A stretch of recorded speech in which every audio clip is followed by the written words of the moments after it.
Bismillahirrahmanirrahim. Assalamualaikum warahmatullahi wabarakatuh. Selamat siang dan salam sejahtera untuk kita semua. Bertemu kembali kita di mata kuliah Komunikasi Sosial semester 1 kelas B. Mata kuliah ini merupakan mata kuliah program studi dengan bobot 2 SKS. Perkenalkan, nama Bapak Bayu Pradipto MPD, lahir di Bengkulu tahun 1991. Ini merupakan kontak yang dapat teman-teman gunakan untuk kita berkomunikasi, juga berkirim pesan atau email, dengan email juga bisa. Bapak tinggal di Talangkering, Pematang Gubernur, sedangkan riwayat pendidikan itu S1-nya di UNIP, sama seperti kalian yang sedang menempuh saat ini. Namun bedanya kalau dulu itu nama program studinya pendidikan luar sekolah, terus sekarang berubah jadi pendidikan non formal. Untuk S2 Bapak di Universitas Pendidikan Indonesia Bandung, itu lulus tahun 2017 dan bergabung di Universitas Bengkulu tahun 2019. Nah, ini beberapa sosial media yang dapat dimanfaatkan untuk kita bertukar pesan, juga saling berinteraksi. Mungkin itu sedikit perkenalan tentang Bapak. Untuk evaluasi, ada beberapa kriteria penilaian atau komponen yang dijadikan sebagai bahan evaluasi nantinya. Yang pertama itu adalah sikap, kehadiran, dan keaktifan, itu bobotnya sekitar 20%. Sedangkan nanti akan ada juga kuis, tugas-tugas individu yang akan diberikan kepada teman-teman sekalian, itu bobotnya 15%. Kemudian jika memungkinkan itu kita akan mengadakan semacam presentasi dan makalah kelompok gitu. Itu bobotnya 15%. Kemudian ada UTS itu bobot 20% dan UAS 30% gitu. Nah, kurang lebih inilah gambaran secara umum terkait dengan penilaian evaluasi yang akan dilakukan untuk mata kuliah komunikasi sosial. Ini ada beberapa aturan yang perlu kita sepakati. Biasanya sih ini digunakan untuk yang tatap muka ya, tapi ya tidak untuk kemungkinan juga dengan menggunakan aplikasi Zoom gitu. Nah, seperti untuk setiap penggunaan aplikasi Zoom itu diusahakan jangan menggunakan t-shirt ya. T-shirt jangan digunakan. Usahakan gunakanlah kemeja gitu. Kemudian untuk penggunaan sandal atau celana pendek, nah mungkin ini yang tidak bisa kita lihat secara langsung gitu ya. Barangkali aja di atasnya kemeja, di bawahnya menggunakan celana pendek, tapi ya perlu, yang penting kita tetap menjunjung azas kesopanan dan ketertiban selama menggunakan Zoom gitu ya. Nah, ini ada etika dalam menghubungi dosen. Sebenarnya ini juga penting juga disampaikan karena memang kadang-kadang ya kita beritahu juga bahwa ada etika-etika dalam menghubungi orang yang lebih tua gitu maksudnya, terutama dosen gitu. Nah, ini perlu juga teman-teman perhatikan karena ini nyambung juga dengan mata kuliah kita komunikasi sosial. Bagaimana kita dapat berkomunikasi dengan efektif gitu tanpa menyinggung perasaan orang, tanpa membuat orang jadi disalahkan misalnya seperti itu. Nah, ini etika, mungkin teman-teman bisa baca. Selanjutnya ini ada beberapa referensi yang digunakan selama perkuliahan kita. Yang pertama itu kita akan menggunakan buku komunikasi sosial karangan dari Joko Setiabudi dan kawan-kawan, itu keluaran atau terbitan dari Universitas Terbuka, ini bukunya. Kemudian ada juga buku Sosiologi Komunikasi karangan dari Burhan Bungin, penerbit Kencana Prenata Media Group, yang ini bukunya. Kemudian ada juga buku Komunikasi dan Organisasi Pendidikan, itu karangan Fori Armin Nawei gitu. Terbitan Idea Publishing, ini bukunya. Nah, untuk yang buku ketiga ini nanti mungkin akan Bapak share WA Group gitu, buku yang ketiga ini. Silahkan teman-teman ya bisa dicari atau dibeli atau dipinjam di perpustakaan dan sebagainya gitu. Intinya teman-teman ada referensi buku pegangan lah untuk perkuliahan kita ini. Selanjutnya untuk metode pembelajaran ya kita menggunakan sistem blended learning antara online dan offline. Nah, untuk saat ini karena situasi masih dalam kondisi COVID-19 dan juga masih ada himbauan dari rektor bahwa belum memungkinkan untuk melaksanakan perkuliahan tatap muka, maka kemungkinan besar kita akan tetap atau masih menggunakan online gitu. Entah itu dengan video pembelajaran atau dengan Zoom nanti, dibantu juga dengan WhatsApp group gitu. Nah, mungkin nanti kita dapat berdiskusi kelompok atau ada kasus-kasus yang perlu kita bahas, studi kasus gitu. Kemudian juga tidak lupa kita menggunakan e-learning nanti. Mungkin teman-teman sudah beberapa yang mengakses e-learning ya silahkan nanti kalau sudah semua mengakses nanti mungkin kita dapat memanfaatkan e-learning ini juga gitu. Kemudian pembelajaran berbasis masalah, pembelajaran kooperatif. Kira-kira itu beberapa metode yang akan kita gunakan selama perkuliahan kita ini gitu. Untuk media dan aplikasi yang digunakan selama perkuliahan online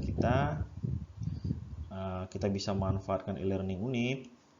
Kemudian kita juga dibantu dengan WhatsApp group untuk saling bertukar informasi dan mungkin nanti menggunakan Zoom juga gitu untuk video tatap muka yang dibantu oleh Zoom, yang tidak tatap muka secara langsung ya, tetap dengan menggunakan online dan virtual gitu. Bahasan kita dalam mata kuliah ini itu ada 16 kali pertemuan, yang mana pada pertemuan ke-8 dan pada pertemuan ke-16 itu kita ada UTS dan UAS. Di pertemuan 8 UTS, pertemuan 16 kita akan UAS. Nah, terkait dengan bobot perkuliahan kita, karena 2 SKS itu adalah 2 jam pelajaran, yaitu 2 kali 150 menit. Nah, nanti mungkin kita akan coba siasati bahwa dengan menggunakan media seperti Zoom atau video pembelajaran itu berapa menit, kemudian kita lanjutkan dengan WAG itu bisa seperti itu, atau nanti bisa kita full online menggunakan Zoom atau menggunakan media lainnya gitu. Nanti kita sesuaikan dengan pokok bahasannya. Nah, ini merupakan link dari pokok bahasan tadi yang kita akan bahas dalam perkuliahan ini. Silakan teman-teman bagi yang ingin mendownload pokok bahasan tadi, itu silakan ketik aja di link berikut.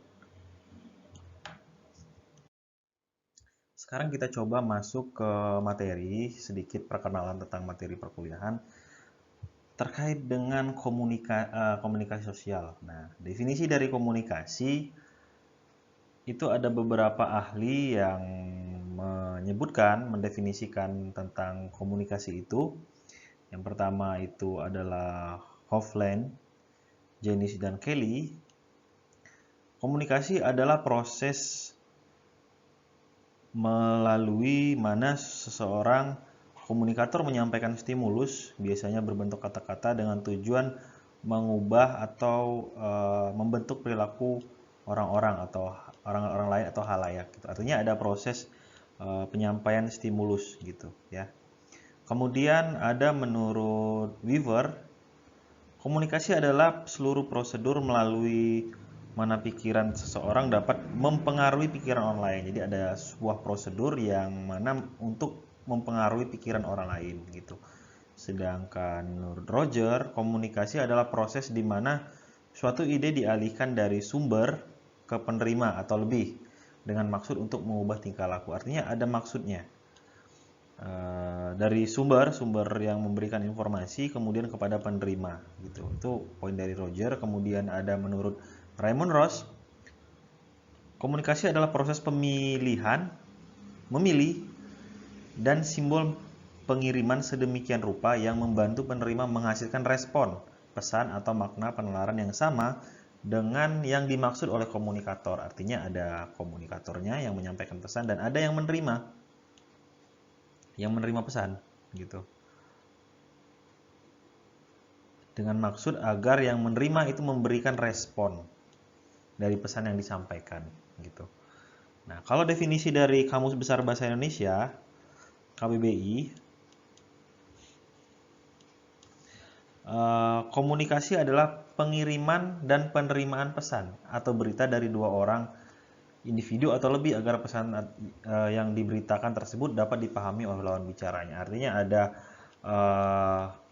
pengirim dan penerima pesan, sehingga pesan itu disampaikan agar lawan bicara atau yang menerima pesan itu dapat mengerti apa yang ingin disampaikan gitu. Nah, inilah tadi secara singkat definisi-definisi dari beberapa ahli dan dari beberapa sumber terkait dengan definisi dari komunikasi itu sendiri. Nah, sekarang bagaimana menurut teman-teman yang dimaksud dengan komunikasi itu apa sih sebenarnya gitu? Ini pendapat teman-teman dari yang tadi yang sudah beberapa ahli yang telah Bapak sampaikan tadi. Kira-kira apa menurut teman-teman definisi dari komunikasi itu? Nah, silahkan ketik pendapat teman-teman, kirim ke WhatsApp grup mata kuliah kita tentang definisi komunikasi. Nah, jangan lupa di grup tersebut nanti tuliskan juga nama dan NIM-nya supaya dapat direkap gitu. Itu ya tugasnya ya. Yang pertama tugasnya mendefinisikan komunikasi. Oke. Nah, kalau ini merupakan tugas teman-teman. Kita akan mengkampanyekan kampanye gemar membaca di akun sosial media teman-teman masing-masing. Apa tugasnya? Yang pertama itu teman-teman silakan cari buku yang menurut teman-teman paling menarik untuk dibaca saat ini. Silakan buku apa? Buku apa saja boleh. Novel, komik, buku pelajaran atau apa, terserah gitu.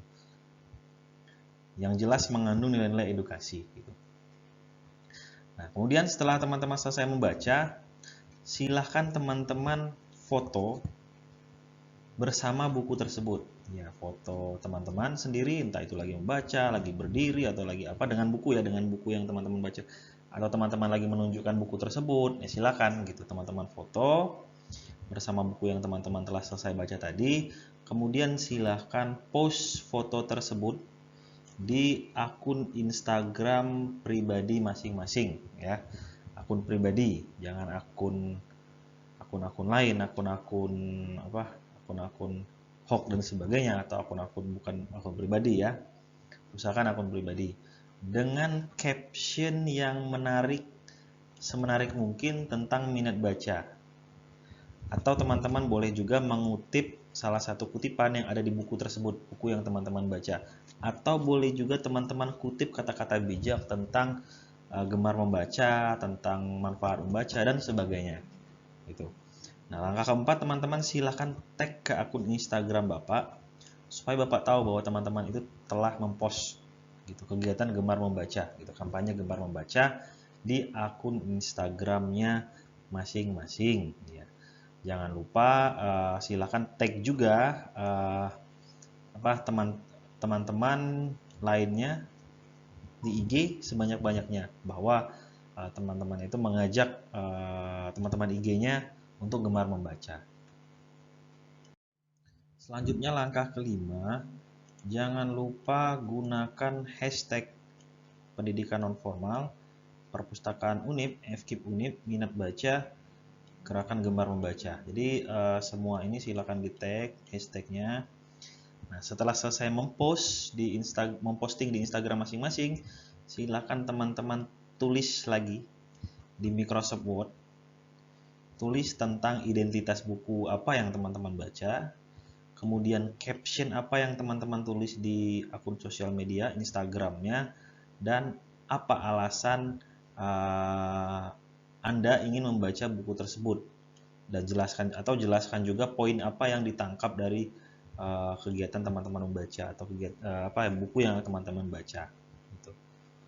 Nah, Untuk poin nomor 6 yang telah diketik dalam Microsoft Word nanti, itu silahkan dikumpulkan pada sebelum pertemuan ketiga. Artinya kalau sekarang pertemuan pertama, artinya masih ada waktu 2 minggu ke depan untuk teman-teman lakukan itu. Sebelum pertemuan ketiga ya, kalau pertemuan ketiganya hari sekarang Selasa, artinya sebelum hari Selasa, artinya hari Senin gitu. Silahkan teman-teman kirim yang Word-nya tadi itu via email ke email Bapak, ke email bayupradekto.unip@gmail.com. Silahkan dikirim ya. Ini contohnya, ini merupakan contoh dari yang teman-teman ketik tadi di Microsoft Word yang akan dikirim ke email. Identitasnya apa, bukunya, kemudian caption yang teman-teman tuliskan itu apa, nah kemudian alasannya apa teman-teman ingin membaca buku itu. Alasan tertarik membaca buku itu, dan poin yang teman-teman dapat dari kegiatan membaca itu apa dari bacaan itu.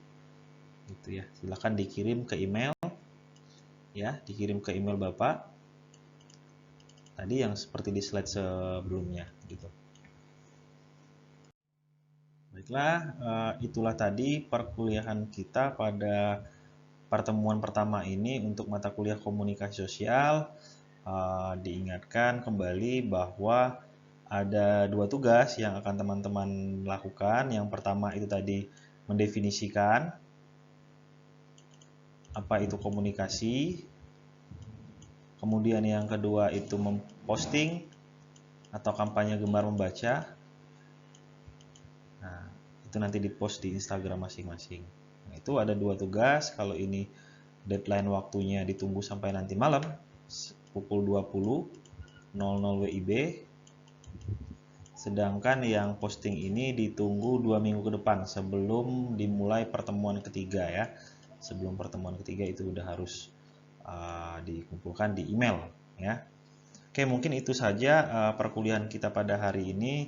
Lebih dan kurangnya Bapak mohon maaf. Untuk selanjutnya apabila teman-teman ada yang ingin ditanyakan terkait dengan pengantar mata kuliah kita ini atau orientasi mata kuliah kita, silahkan teman-teman tanyakan di grup WhatsApp kita. Nanti akan kita coba jawab bersama-sama.